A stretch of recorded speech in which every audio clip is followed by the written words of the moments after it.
There was a recent documentary that come out in the UK. I'm not going to say what documentary it is because I don't think they deserve any more clout than it is. Yeah. But I remember when this documentary was getting released, there was a trailer that showcased your full lifestyle. Cigars, Bugatti, private jet. And I was like, this documentary seems interesting because I don't know what angle they're coming at. So anyway, I watched this podcast. They showed the lifestyle, they showed everything, and obviously it was a full-on Matrix attack documentary. But one thing I highlighted from that documentary, which was one of the things they said, and I'm pretty sure the exact words were, from one of the producers or something like that, is Andrew Tate, from early days, has always chased fame. And they said that in the form of Big Brother, kickboxing they were saying, you know, that's a great way to get famous. So what do you say to that statement there? Oh, trying to be successful. I'm the worst person in the world. Andrew Tate's trying to be successful. Quickly, put him in jail. Once again, Matrix attack, mind garbage. They're trying to enslave people. Don't be a kickboxer. Don't get up every day, go running, train hard, get strong, be brave, enter the ring, honorable combat. Don't do that. No. Don't do anything of significance. Because if you do anything of significance, you're trying to become famous. That makes you a bad person. How dare you be significant? Significance and fame are the same thing. I think it's the masculine imperative to be a man. What does a male peacock do? It shows its feathers. Hi, look. Yeah, I'll kick the shit out of you. I'll kick the shit out of you. I'll see you on February 10th, pussy. Of course. What does that make me? Does that make me fame hungry? It's just God. What they're hoping is that some kid will sit there and go, okay, so if I try to be anything that's bad, I'll just sit and be a Matrix slave. That's what they want. What's funny is I don't think anybody believes these clowns anymore. I don't know who is watching the BBC and believes a single word they say. I guess the boomers, the old people, but mainstream media is dying. I've been a huge part of the attack on the MSM. I've been a massive part of the crack on the Matrix, which is why they hate me so much. That's why they're trying to get rid of me. I've never watched that documentary. The funnest thing about it, this thing is great. The amount of haters and the amount of documentaries, the amount of garbage that's made about me, I've never watched any of it. And I kind of find it interesting, even as we speak right now, and I'll say this publicly, as we speak right now, the UK is trying to put me in jail. England, because Romania has failed, so England has picked up. And England's coming up to me with all this garbage, and they're going to try and charge me soon with some imaginary crimes. Maybe it's why they'll drop the documentary. Well, there you go. Yeah. Of course, because you have to poison the public's mind. Yep. To believe that you are this evil guy. Right? So the UK is trying to put me in jail. And I'm saying this now on this podcast. Everyone listen to me. The UK is coming next. Romania's failed. UK's picked it up. And as the UK try and put me in jail, I sit and I wonder. I say, imagine being a prosecutor. I probably shouldn't say this stuff. I'm just going to say it. And you get paid, I don't know, $3,000 a month or whatever, $2,000 a month. And you're sitting there just looking through my whole life for months. Oh, he made money. Oh, that's a lot of money. That must be a crime. Oh, a Ferrari. Oh, that's a crime. Oh my God, he has a nice watch. Crime. And just sitting there. The obsession. And for like 6 months, just sitting there. Just analyzing obsessed. Yeah. Like, it's kind of weird that there's all these full-grown adults with this much obsession, making documentaries, trying to take me down, prosecutors in dark rooms going through my life trying to take me down, ex-girlfriend blowing up my phone who I don't reply to anymore. Like, everyone's just like, it's weird. And I just wake up going, there's so many other people's lives which are just intertwined with mine or obsessed with the idea of trying to be involved in mine. It's actually very weird.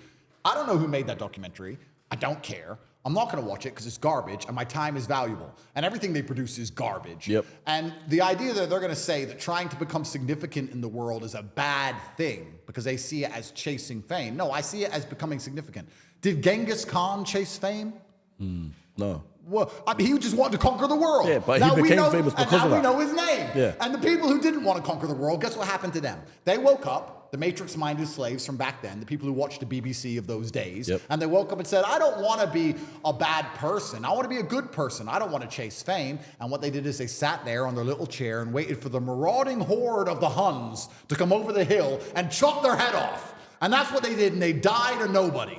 So the people who didn't chase fame got murdered, and their women got stolen from them, and the ones who did chase fame had empires. Yeah. So whoever that dipshit who made that documentary is, I would sit with him and argue with him to end of earth. But the funny thing is, I guarantee if I were to sit across from him, he's a dummy, he's probably a bit slow, he's matrix-minded, and he's an idiot. And nobody believes what he says anyway. So I'm flabbergasted these people say these things without embarrassment or remorse. I'm such a professional and so hard on myself. If I said something so asinine, I would feel genuine guilt. I would have to issue some kind of public apology. These clowns just go through Earth talking crap and never even look in the mirror and go, I'm an idiot. I'm an idiot and nobody believes me. It's crazy. But I guess this is part of the propaganda campaign because the UK is now ramping up its legal attack on me and they want to put me in jail for some reason because Romania has failed. So now they're going to try. So they're going to try and poison public mind first, which makes it another thing interesting. And we're going to say this on the podcast because why not? People say to me, oh, you're in Romania. You're going through the Romanian legal system. Isn't that scary? Do you think it's corrupt? And I say, well, the Romanian legal system is not as politically charged as the West. Do I have a fairer shot in a UK court where members of parliament discuss how I am dangerous and should be in jail? I mean, they've already banned you from schools and stuff like that. Do I get a fair trial in England? Tell me. I walk into the English court, trial, judge, law, because that's not subjective at all, of course. And I walk in there, and members of parliament are saying I'm dangerous, and the news is saying I'm dangerous, and the BBC is saying I'm dangerous, and everyone's saying I should go to jail. And I stand there in front of the judge and said, I haven't done anything. Yeah, but you're Andrew Tate jail. What? Yeah, what the fuck? Do I get a fair shot in England? Yeah. I doubt it. I heavily doubt it. Now, of course, all my boys are in jail, so it'd be easier than Romanian jail. I mean, it's not nothing. I've done the hard work, so it's like Butlins compared to what I've been through. But do I even get a fair shot? And then you go further down the rabbit hole and you realize that at the highest echelons of fame and notoriety, the whole legal system is just theater anyway. None of it's fair. This is a question for everyone at home.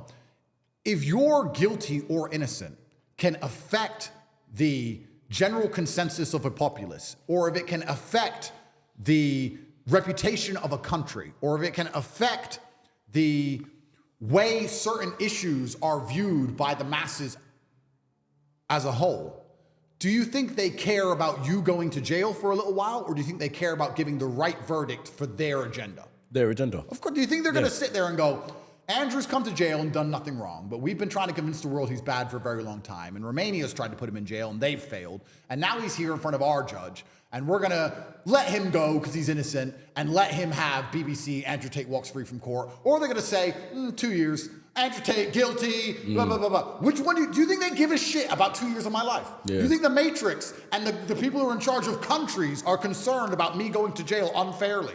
Do you know how many people are in jail unfairly? There's so many people in jail unfairly. Nobody of these people have been through the system to understand. The day I stand in front of a UK judge, I'm toast. I'm toast. It doesn't matter. I got the best lawyers, king counsel. I could sit there it's and all say, going to be set up anyway in the first place. CCTV wasn't me. Jail. I'm done. And that's the thing that most people living inside the Matrix don't yet understand. They still think the law is real. Oh, but the law.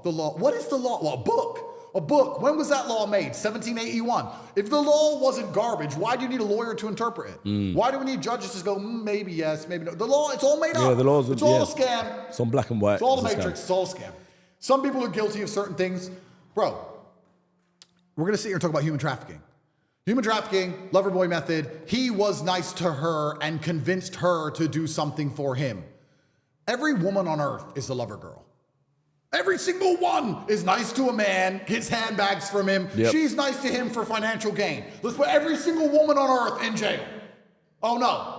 That's not a crime. It's not going to be the case. That's not a crime, no. Yep. And when any men man do it, who's nice to his woman, that's fine. Yeah. But if Andrew Tate is nice to anyone, so I can't be nice to people, I can't be mean to people, I just can't talk to people. I'm not allowed to talk to anyone, because if I talk to anybody and they get hold of the text messages, it's a crime. Literally. It's insane. And that's the crazy thing about it, because I have people constantly messaging me, constantly trying to get hold of me, men and women, loads of women, because loads of women love me. Most people don't understand that I'm actually adored by the female populace.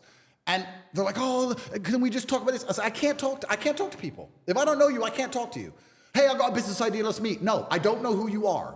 And I don't know what your intention is. I don't know who you work for. I don't know what you're gonna do with the text message. I can't talk to anyone.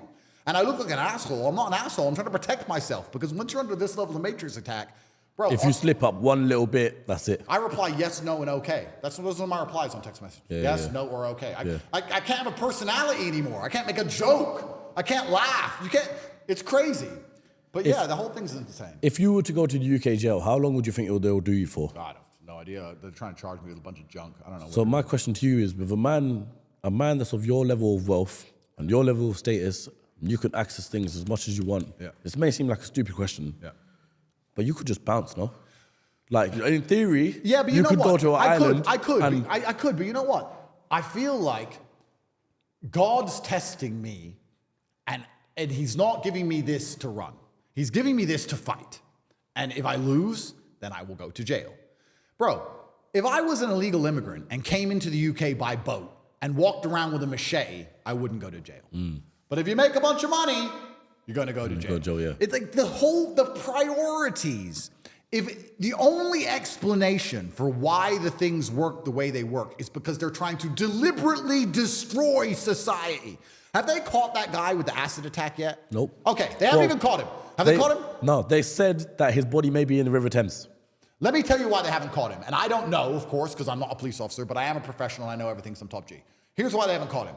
The only way you can get away with an acid attack in London and not get caught within a day is if you have basically no fingerprint, no facial recognition profile, no social media accounts, no bank accounts, no mobile phone, nothing. Because if you had any of those things, you would go. Meaning, he is what? He is an illegal immigrant who arrived on a dinghy. He arrived on a boat. He came into the country. He was never registered or recognized ever. We have no border whatsoever. No he data on then him. destroyed people's lives. He has no paperwork. And nobody wants to say that on the news, because if you say that on the news, then people are going to start getting pissed off about the boats. Yep. So they allow this to happen to tax-paying, law-abiding citizens having acid thrown in their face because some psycho from God knows where turns up. And the police are sitting, a whole task force of NCA are sitting in a dark room going through my social media trying to put me in jail. This is some dumb shit, man. It's some dumb shit. On what level of clown world are we? On what level of clown world are we operating on? Yeah. Like, there's nothing else to do. There's no stabbing epidemic. The watches are getting stolen in London. The cars, every Range Rover gets stolen. Like, they have nothing else to do. Well, of course, they don't care. They don't care. They don't sit there and say, let's actually protect the population and do something important. No, they don't care. They say, let's get Andrew, because that will show people at home that you can't tell the truth, that you can't get too big and you can't get too popular, and that if you have opinions, you should keep them to yourself. And next time the COVID comes around and you know it's garbage, you should probably shut up because you don't want to end up like Andrew. Look what happened to Andrew. And that's what's going to happen. I don't think I have a fair shot in any Western court. I don't think I have a fair shot anywhere. I have a fair shot with God. That's it. That's all I've got left. I was going to say this in the beginning of the podcast as well, but Allah says in the Quran, I will not burden the soul. I will not burden the soul with much. I will not burden the soul with what it cannot bear. There we go. Like Yeah, this. yeah. It's true. And it's in your case, it's like, do you see it as yourself, God testing you? Well, the thing about all of this, which is so interesting to me, is that